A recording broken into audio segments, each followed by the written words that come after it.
আর তোমরা এইটা দেখবে যে আমার স্ক্রিনটা আমি যেটা শেয়ার করছি সেটা তোমরা দেখতে পাচ্ছ কিনা and all. So I hope you can, I hope you people can see the screen, right? Yes, sir. Yes, sir. Okay, but then I have lost the screen.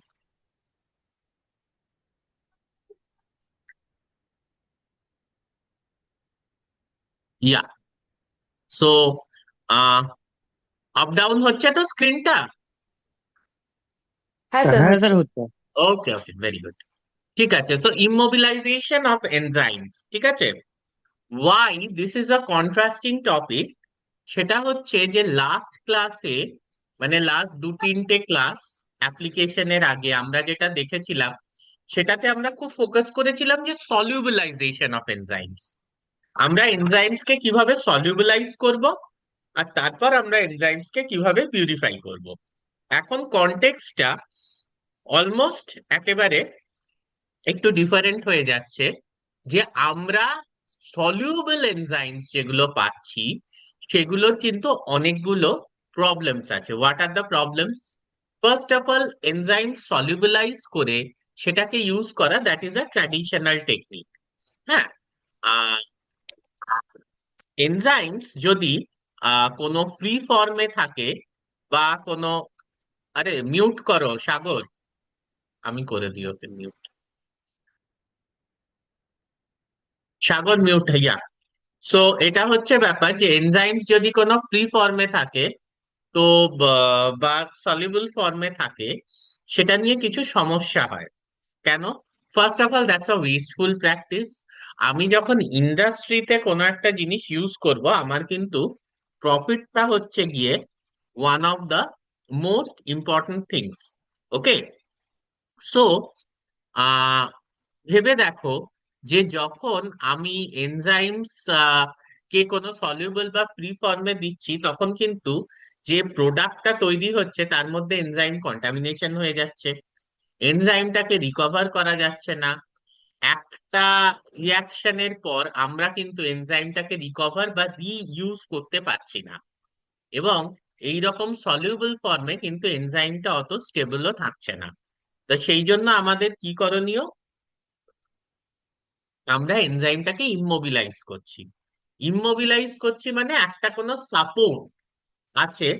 It could be a matrix, হ্যাঁ, it could be cross linking of enzymes, it could be entrapment of enzymes or encapsulation of enzymes. বিভিন্ন পদ্ধতিতে আমরা এনজাইমটাকে কি করছি, একটা জায়গায় ইমমোবিলাইজ করে দিচ্ছি। এই ইমমোবিলাইজ করার জন্য যে সাপোর্টে আমরা এনজাইমটাকে ইমমোবিলাইজ করছি বা এনজাইমটা অ্যাঙ্কার্ড হচ্ছে, that should be a inert support. ঠিক আছে, এবং এই পদ্ধতিতে কি হচ্ছে, যে না, এনজাইমসটা অনেক বেশি এফিশিয়েন্ট হয়ে যাচ্ছে এবং কস্ট এফেক্টিভ প্র্যাকটিস হচ্ছে for industry, because we can reuse the enzyme after recovery. হ্যাঁ, আর সব থেকে ইম্পর্টেন্ট হচ্ছে যে কোনো রকমের কিন্তু স্টেবিলিটি ইস্যুস হচ্ছে না। তার কারণ হচ্ছে ইমমোবিলাইজড এনজাইম কিন্তু তার নেটিভ যে কনফার্মেশনটা, structural conformation, that is very very important for the catalytic function, সেই কনফার্মেশনটাকে কিন্তু অক্ষত রাখছে। ঠিক আছে, তাহলে কিছু অ্যাডভান্টেজ যদি আমরা দেখি ইমমোবিলাইজড এনজাইমসের, প্রথম হচ্ছে গিয়ে stable, hmm, and more efficient in function. দ্বিতীয় হচ্ছে can be reused again and again. হ্যাঁ, এটাকে কিন্তু বারবার রিউজ করা যায়। ওকে, সো এগুলো আমি বলেইছি। প্রোডাক্টস আর enzyme free very very important, কারণ আমি যদি এনজাইমকে সলিউবলাইজ করি, হ্যাঁ, বা ফ্রি এনজাইম থাকে, তাহলে আমি যে প্রোডাক্টটা রিকভার করব সে প্রোডাক্টের মধ্যে কিন্তু এনজাইম থাকবে। মাল্টি এনজাইম রিয়াকশনস যেগুলো আছে, যেখানে একাধিক এনজাইম ইনভলভ হয়, তাহলে ইট ইজ ভেরি ডিফিকাল্ট যে সেই ধরনের রিয়াকশনকে সলিউবল স্টেটে করতে। কেন? না, তাহলে আমাকে প্রত্যেকটা এনজাইম সলিউশনে দিতে হবে। সো ইটস বেটার যে মাল্টি এনজাইম রিয়াকশনস আমরা কিভাবে করব, না আমরা আলাদা আলাদা ভাবে বিভিন্ন এনজাইমকে ইমমোবিলাইজ করে রাখবো অ্যান্ড স্টেপ ওয়াইজ সাবস্ট্রেট গুলোকে সেই এনজাইমের কন্ট্যাক্টে আনবো ফর ক্যাটালিসিস। ঠিক আছে, এনজাইম ফাংশনটাকে আমরা ইজিলি কন্ট্রোল করতে পারছি, ইটস ইমমোবিলাইজড, ফলে কতক্ষণ সাবস্ট্রেট এনজাইম ইন্টারাকশন হবে সেটাকে আমরা কন্ট্রোল করতে পারছি, which is not possible in soluble বা free enzyme form. Industrial medical ইউজের জন্য খুব important, because it's cost effective, it's stable and we can control the enzyme function. যেহেতু এনজাইমটা ইমমোবিলাইজড আছে, ফলে এফ্লুয়েন্ট ডিসপোজালের যে সমস্যা সেটা হচ্ছে না, যেটা কোনো সলিউশন স্টেট রিয়াকশনে যদি আমি করতে যাই সেটা হবে। এনজাইম ইমমোবিলাইজ, ফলে আমি আমার মতো বেশি এনজাইম রাখতে পারি, ফলে এনজাইম সাবস্ট্রেট রেশিও খুব হাই, মানে এনজাইম কনসেন্ট্রেশন হাই, রিয়াকশন টাইমটা অনেক কম, এবং continuous use of enzymes. Enzymes একটা ব্যাচ গেল, গিয়ে সেখানে আর কি রিয়াক্ট করলো, ওয়ান ব্যাচ অফ সাবস্ট্রেট প্রোডাক্টে কনভার্ট হলো, আমরা সরিয়ে নিলাম, আবার যে সাপোর্টে এনজাইম ইমমোবিলাইজড রয়েছে সেখানে নেক্সট ব্যাচ অফ সাবস্ট্রেটকে আমরা পাঠাতে পারছি। কিন্তু এর মধ্যে কিছু কিন্তু ডিসঅ্যাডভান্টেজও রয়েছে। So what are the disadvantages that are associated with immobilization of enzymes? প্রথম যেটা ব্যাপার হচ্ছে যে ডিউরিং দ্য হ্যালো। প্রসেস, হ্যাঁ বলো বলো। স্যার শুনতে পাচ্ছিলাম না। তাহলে সেটা তোমার নেটওয়ার্কের কিছু সমস্যা হবে। বাকিরাও কি শুনতে আচ্ছা। পাচ্ছ না? না স্যার, ওকে আছে স্যার, শুনতে হ্যাঁ স্যার পাচ্ছি। পাচ্ছি। শোনা যাচ্ছে স্যার। ব্যাস, ঠিক আছে, ওকে ওকে ওকে ওকে, ঠিক আছে। হ্যাঁ, so there are certain disadvantages. প্রথম কথা হচ্ছে, দেখো এক্ষুনি আমরা এই জিনিসটা দেখব। Now, if there are some covalent reactions involved in immobilization of enzymes or during the process of adsorption, maybe এনজাইমের নেটিভ স্ট্রাকচার, যেহেতু কি হচ্ছে ব্যাপারটা, যে বন্ড ফরমেশন হচ্ছে between the support and the enzyme, during cross linking also different গ্লুটারালডিহাইডের সঙ্গে enzyme react করছে, যেগুলো আমরা এক্ষুনি দেখব। সো কিছু কেমিক্যাল মডিফিকেশনস কিন্তু এনজাইমের হচ্ছে during the process of immobilisation, যেটার কারণে সেটার বায়োলজিক্যাল অ্যাক্টিভিটিটা কিন্তু অ্যাফেক্টেড হতেই পারে। This is a possibility, very very very important possibility. ঠিক আছে, আচ্ছা। দ্বিতীয় কথা, যেটা আমাদের বিশেষ করে যেহেতু ইন্ডাস্ট্রিয়াল অ্যাপ্লিকেশন প্রচুর আছে, সেক্ষেত্রে আমাদের বুঝতে হবে, সেটা হচ্ছে ইমমোবিলাইজেশনটা কিন্তু একটা এক্সপেন্সিভ অ্যাফেয়ার। মানে সফিস্টিকেটেড ইনস্ট্রুমেন্টস লাগবে। এই যে আমরা দেখবো এনক্যাপসুলেশন কিংবা এনট্র্যাপমেন্ট কিংবা অ্যাডসর্পশন কিংবা ক্রস লিঙ্কিং, কোভ্যালেন্ট বন্ডিং, এগুলো কিন্তু কোনোটাই খুব সহজ প্রসেস নয়। হ্যাঁ, এবং যেহেতু একটা কেমিক্যাল মডিফিকেশন হচ্ছে, সলিউশন স্টেটে যতটা নেটিভ স্ট্রাকচার বা স্টেবিলিটি থাকে, অনেক ক্ষেত্রে যেটা হচ্ছে ইমমোবিলাইজড হওয়ার পরে নেটিভ স্ট্রাকচার এবং স্টেবিলিটি অ্যাফেক্টেড হয়ে যায়। সব ক্ষেত্রে কিন্তু আমি বলছি না, বেশিরভাগ ক্ষেত্রেই ইমমোবিলাইজেশন স্টেবিলিটিকে বাড়ায়, কিন্তু কিছু ক্ষেত্রে স্টেবিলিটি অ্যাফেক্টেড হয়ে যায়। হ্যাঁ, হ্যাঁ। এবং আরেকটা হচ্ছে যে সলিউশন স্টেটে কিন্তু যে এনথালপিটা সেটা প্রপারলি ডিস্ট্রিবিউটেড হচ্ছে, বাট একটা ইমমোবিলাইজ স্টেটে কিন্তু during immobilisation or during reaction যে হিটটা জেনারেট হচ্ছে, সেটা কিন্তু আলটিমেটলি, এনজাইম তো একটা প্রোটিন, সেই প্রোটিনটাকে কিন্তু ডিনেচার করার ক্ষেত্রেও কোনো একটা রোল প্লে করতে পারে। So any question till now? No, sir. Okay, so if there are no questions, let us then see the methods of immobilization. Or we can take the question after the class finishes. Okay. Now, you can look at this diagram. ঠিক আছে, এই ডায়াগ্রামটার দিকে একটু সবাই দেখবে। So these are the common methods of immobilization. কি কি আছে? Encapsulation, adsorption, entrapment, cross linking, covalent bonding. Okay, again I repeat, এই যে ইমোবিলাইজেশন, হ্যাঁ, so these three are processes, these two are chemical modifications. মানে encapsulation, you can see the cursor or you cannot. Cursor দেখা Sir, it is যাচ্ছে না। visible. It's visible. Okay. So these two are chemical modifications, like chemical processes like cross-linking and covalent bonding. And these three are specific processes by which enzymes are immobilized. এবার একটু আমরা এই processes গুলোকে এক এক করে দেখে নিই। So first let's see about adsorption. ঠিক আছে, এই অ্যাডসর্পশনের ক্ষেত্রে কি হচ্ছে না, there is a support material. Usually কি ধরনের মেটেরিয়াল ইউজ করা হয়? যেমনি ধরো কোনো অ্যালুমিনা বা সিলিকা বা ক্যালসিয়াম ফসফেট জেল বা ইভেন গ্লাসও ইউজ করা হয়। আর কোনো অর্গানিক মেটেরিয়াল ইউজ করা হতে পারে, যেমনি যেগুলোর কলম আমরা বানিয়ে থাকি আর কি। ঠিক আছে, তোমরা কলম ক্রোমাটোগ্রাফিতে পড়েইছো, যেমনি DEAE cellulose, DEAE Sephadex, carboxy methyl cellulose যেটাকে আমরা সিএম সেলুলোজ বলি, বা স্টার্চ, এই ধরনের কিছু। কারণ these are highly inert matrix. ঠিক আছে, এই ইনার্ট ম্যাট্রিক্স এর সাথে কিন্তু এনজাইমটাকে যুক্ত করে দেয়া হয়, but this involve some weak forces, যেমনি ভ্যান্ডারওয়ালস ইন্টারাকশনের সাহায্যে করা হয়, অ্যান্ড হাইড্রোজেন বন্ডস ইউজ করা হয়, adsorption, this are not covalent bonding, simple adsorptions.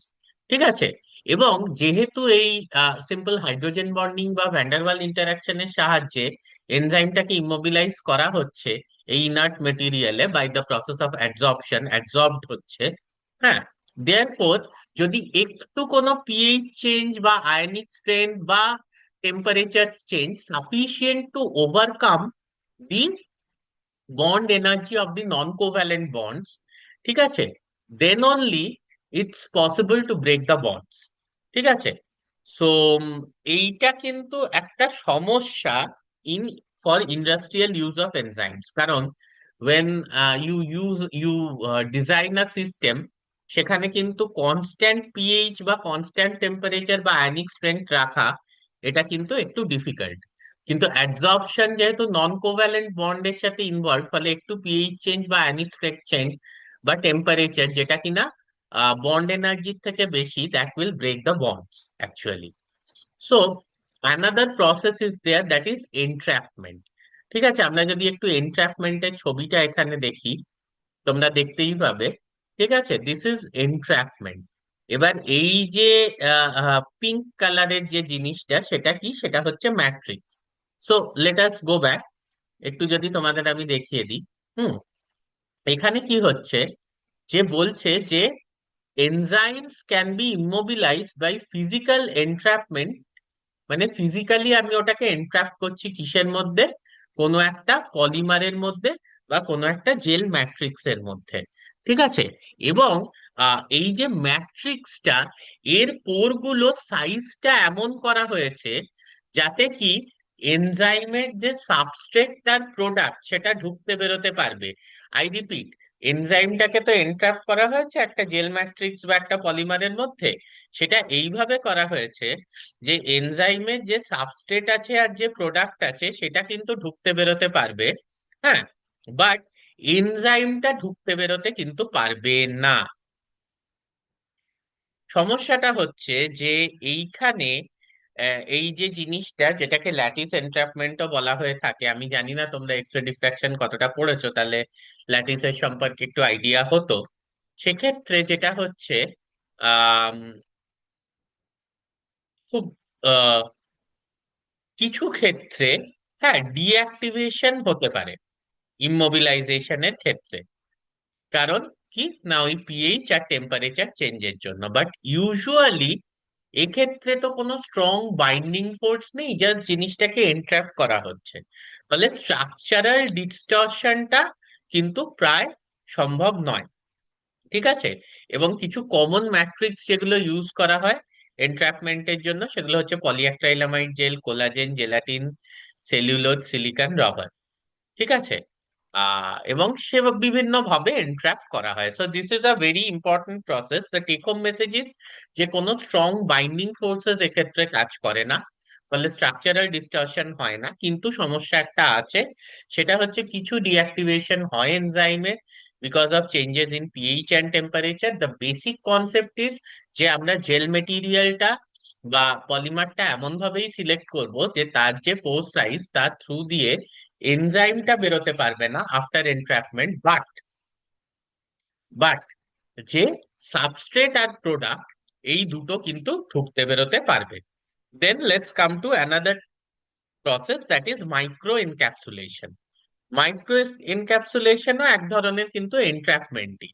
ঠিক আছে, কিন্তু এক্ষেত্রে কি হয়, একটা সেমি পারমিয়েবল মেমব্রেন ইউজ করা হয়, যার মধ্যে কিন্তু এনজাইমটাকে এনক্যাপসুলেট করা হয়। এই যে এইরকম টাইপের জিনিসটা তোমরা দেখতেই পাচ্ছ, একটা সেমি পারমিয়েবল মেমব্রেন ইউজ করা হয়, যার মধ্যে কিন্তু এনজাইমটাকে এনট্র্যাপ করা হয়।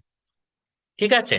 সো মাইক্রো এনক্যাপসুলেশনের ক্ষেত্রে this membrane could be polymer, it could be a lipoidal membrane, lipoprotein based membrane, or কোনো নন আয়নিক নেচারের মেমব্রেন ইউজ করা হয়। হ্যাঁ। এবং বেসিক যদি আমরা প্রসেসটাকে দেখতে চাই, not very important for you, তিনটে স্টেপে এটাকে ভাগ করা হয়েছে মাইক্রো এনক্যাপসুলেশনকে। একটা হচ্ছে building of special membrane reactors, next হচ্ছে ইমালশন তৈরি করা হয়। হ্যাঁ। তারপর হচ্ছে যে stabilization of emulsion to form microcapsules, মানে কিছুই না, যদি লাইপয়েডাল মেমব্রেনস হয়, so you prepare a emulsion of the that particular lipid। ঠিক আছে।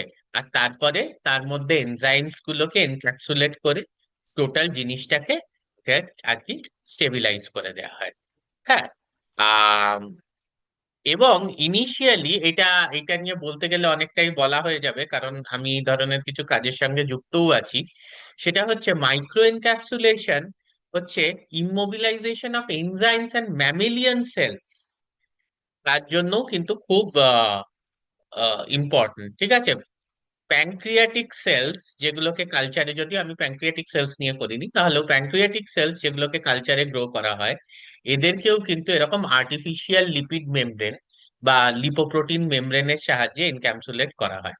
এবং হাইব্রিডোমা সেল, যার থেকে কিনা আমরা প্রচুর অ্যান্টিবডি পেয়ে থাকি, ঠিক আছে, সেই ধরনের সেলকেও কিন্তু ইমোবিলাইজড করা হয় এই টেকনিকের সাহায্যে। যে you take a lipids, then you prepare this thing emulsion, and then you stabilize the same to form the microcapsules. মানে microcapsules means enzymes encapsulated within the membrane. So এখানে দেখো প্রসেসটা আমি এনক্যাপসুলেশন বলে যাচ্ছি, বাট এখানে লেখা আছে মাইক্রো এনক্যাপসুলেশন, সেই জন্যই প্রবাবলি।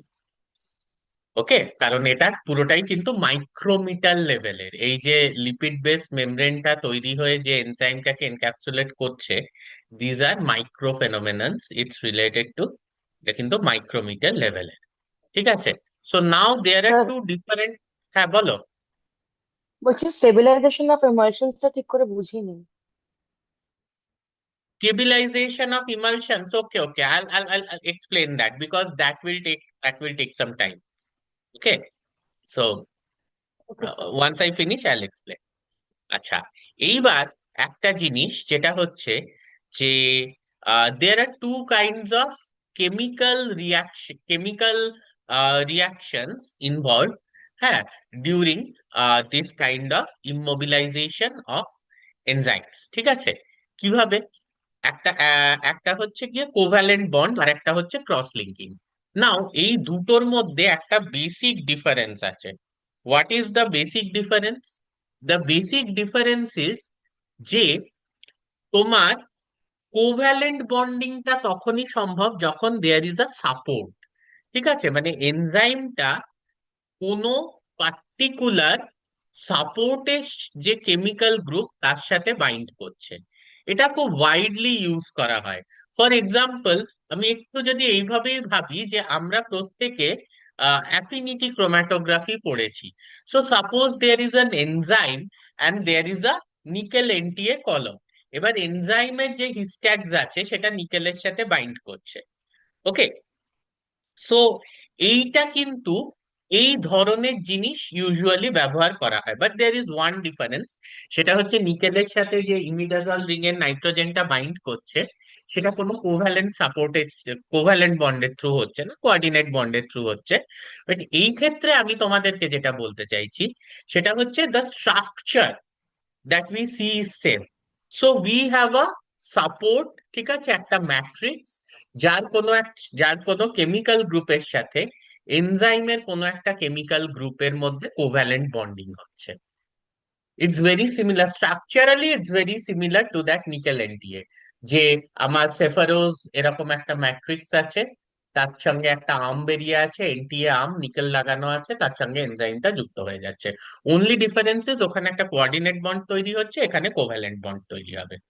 ঠিক আছে, কিন্তু যেহেতু কোভ্যালেন্ট বন্ডিং মানে কি হচ্ছে, যে এনজাইমটার কিছু কেমিক্যাল মডিফিকেশন হচ্ছে, therefore there is a possibility of loss of some enzyme activity.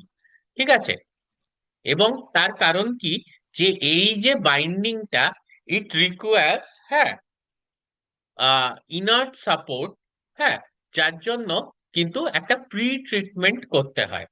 ঠিক আছে, সো এই এই প্রসেসটার সাথে কিন্তু আহ একটা এনজাইম অ্যাক্টিভিটি লসও থাকে, কারণ যখনই একটা কোভ্যালেন্ট বন্ড তৈরি হবে between the support system and the enzyme, there will be chemical modifications in the enzyme structure. হ্যাঁ, এবং তার সাথে এটাও আমাদের ভাবতে হবে যে ইনার্ট সাপোর্ট সিস্টেমটা আছে সেটাকেও কিন্তু কেমিক্যাল বন্ড তৈরি করানোর জন্য, হ্যাঁ, that also requires pre treatment two bind to the enzymes. তাহলে এটার একটা সলিউশন হচ্ছে যে আমি যদি এনজাইমস গুলোকেই একে অপরের সাথে যুক্ত করে দিই এবং ইমমোবিলাইজ করি। So this is done by method that is cross linking. আমি একটু তোমাদের ডিফারেন্সটা বোঝাই। সেটা হচ্ছে, ধরো খুব মারাত্মক ঝড় উঠেছে, তোমরা টুইস্টার বলে মুভিটা দেখে থাকবে, সেখানে F5 যে সাইক্লোন, তাহলে কি হচ্ছে, মানে সেখানে গরু ফরু উড়ে চলে যাচ্ছে, এই স্পিডের ঝড়। তাহলে কি হচ্ছে, যদি কোভ্যালেন্ট বন্ডিং হতো, মানে তোমাকে একটা পিলারের সঙ্গে জড়িয়ে বেঁধে রাখা হয়েছে, দিস ইজ কোভ্যালেন্ট বন্ডিং, পিলারের সঙ্গে তোমাকে বেঁধে রাখা হয়েছে যাতে তুমি উড়ে না যাও। ক্রস লিঙ্কিং মানে হচ্ছে যে তোমরা যে 10-15 জন ছেলে মেয়ে আছো, প্রত্যেকে প্রত্যেকের হাত ধরে রেখেছো। ঠিক আছে, মানে এরকম একটা হিউম্যান চেইন তৈরি করেছো, তাহলে টোটাল যে চেইনটা সেটার ওয়েটটা প্রচুর, সেটাকে উড়িয়ে নিয়ে যেতে পারছে না। Cross linking is that process mainly. অনেক ক্রস লিঙ্কার্স ইউজ করা হয়। ঠিক আছে, যেমনি glutaraldehyde, that's a very very common cross linker. Usually toluene diisocyanate বা হেক্সামিথিলিন ডাইআইসোথায়াসায়ানেট এইগুলো একটু কমই ইউজ হয়। গ্লুটারালডিহাইড মেনলি ইউজ হয়। ঠিক আছে, তার কারণ হচ্ছে যে উই নিড ইনার্ট, আমরা কোনো থায়োসায়ানেট গ্রুপ কিন্তু ঢোকাতে চাই না আমাদের এনজাইমেটিক রিয়াকশনে, কারণ আমি যে প্রোডাক্টটা পাচ্ছি, that product if it is consumed, মানে সেটার পিওরিটিটাও কিন্তু, বা সেটা যেন কোনোভাবে টক্সিক না হয়ে যায়, সেটাও কিন্তু আমাদের এনশিওর করতে হবে। I am going a little bit fast, কারণ সময় শেষ হয়ে আসছে, it's 40 minute session.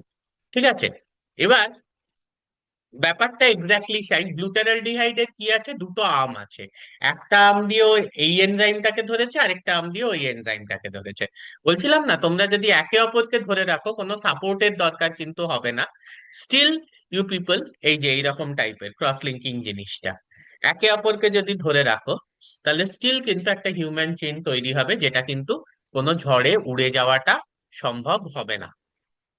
Okay, so now let us come to the application of uh, this enzyme immobilization. ঠিক আছে, so what are the applications of this enzyme immobilization? Just a minute, 30 seconds আমাকে একটু দাও, this thing.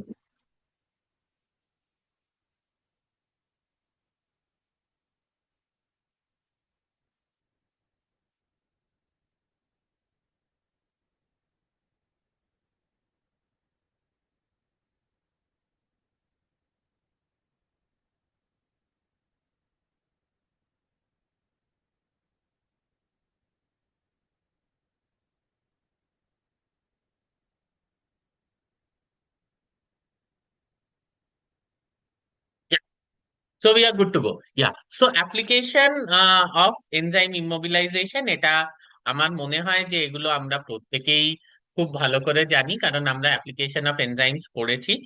সো একটা হচ্ছে industrial application, definitely production of antibiotics, beverages, amino acids etcetera. এগুলো আমরা last ক্লাসে পড়েছি, আমি খুব ডিটেলসে বলবো না। ইন্ডাস্ট্রিতে কি কি অ্যান্টিবায়োটিক, কি কি বেভারেজ, অ্যামিনো অ্যাসিডস তৈরি হয় আমরা দেখেছি। বায়োমেডিক্যাল অ্যাপ্লিকেশনস হতে পারে, hmm, widely used in diagnosis techniques. হ্যাঁ, আমরা গ্লুকোজ অক্সিডেজ দেখেছি। তারপর হচ্ছে যে ওপরে যে ইন্ডাস্ট্রির ক্ষেত্রে যদি আমরা বলি, তাহলে সেক্ষেত্রেও আমরা জানি যে আমরা অ্যান্টিবায়োটিকের ক্ষেত্রে পেনিসিলিন অ্যাসাইক্লেস এনজাইমের ফাংশন দেখছিলাম। বেভারেজেস এর ক্ষেত্রে তো আমরা প্রচুর অ্যামাইলেজ এর ফাংশন দেখছিলাম। ঠিক আছে, এবার ফার্মেন্টেশনের জন্য, সুগারকে রেডি করার জন্য। So and then what else, immobilize can inborn metabolic disorders by supply of immobilized enzymes.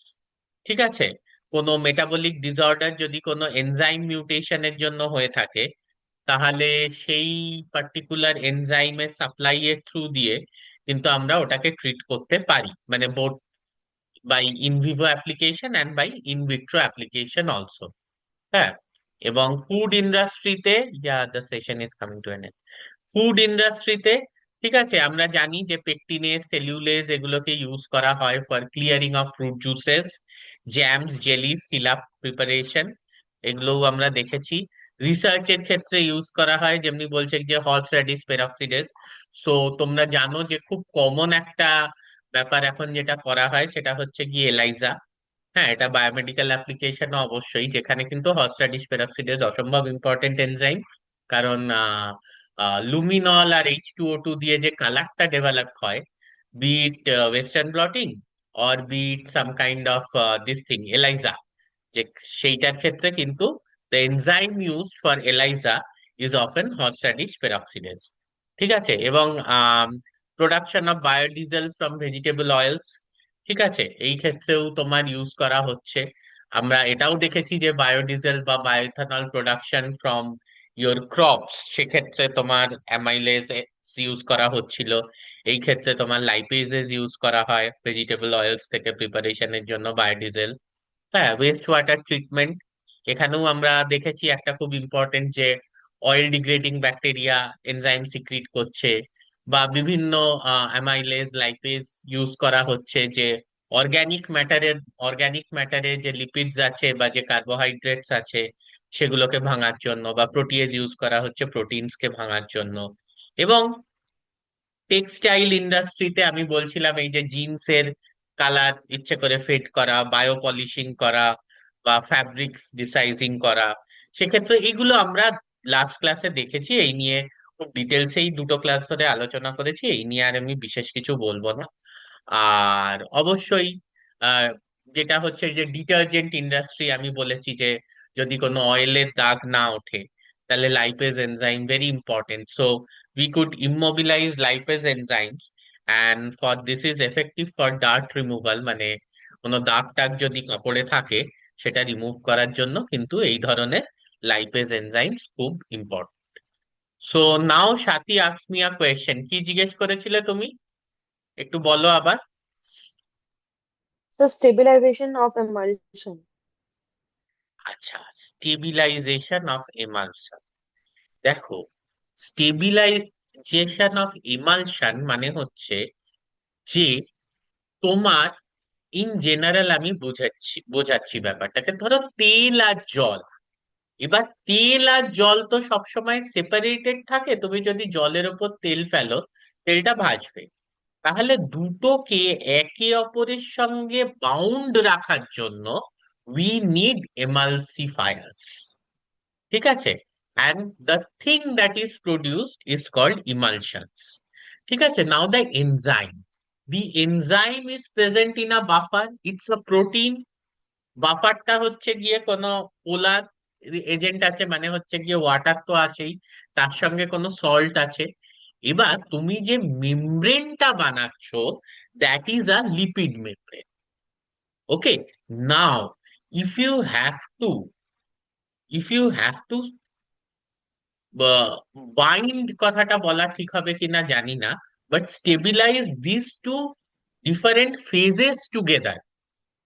কারণ আমাকে এই পুরো স্টেবিলাইজেশন অফ এমালশন পুরো কনসেপ্টটা, এটা তো একটা 3-4 ক্লাসের কনসেপ্ট, এটা ভীষণই কঠিন। বাট তোমাদের বোঝার জন্য এই যে আমি তেল আর জলের উদাহরণটা দিয়ে বললাম, যে if I have to stabilize this two phases together, ঠিক আছে, তো সেইটা কিন্তু ইটস আ প্রসেস। সেই প্রসেসটাই হচ্ছে stabilization of emulsion, where you have a enzyme in a buffer that is actually reacting, or that is actually getting encapsulated within a lipid membrane, মানে তেল আর ভেতরে আছে গিয়ে হচ্ছে জল। এই দুটোকে একভাবে একত্রিত ভাবে স্টেবিলাইজ করা হচ্ছে, তবেই কিন্তু মাইক্রো ক্যাপসুলস তৈরি হচ্ছে। So this is what is stabilization of emulsion to form microcapsules. Okay. So here we end. আমরা কিন্তু জাস্ট শেয়ারিংটাকে স্টপ করছি এবং রেকর্ডিংটাকে স্টপ করছি। আর কারোর যদি কোনো কোয়েশ্চেন থাকে করতে পারো, কারণ রেকর্ডিং যত বড় হবে তত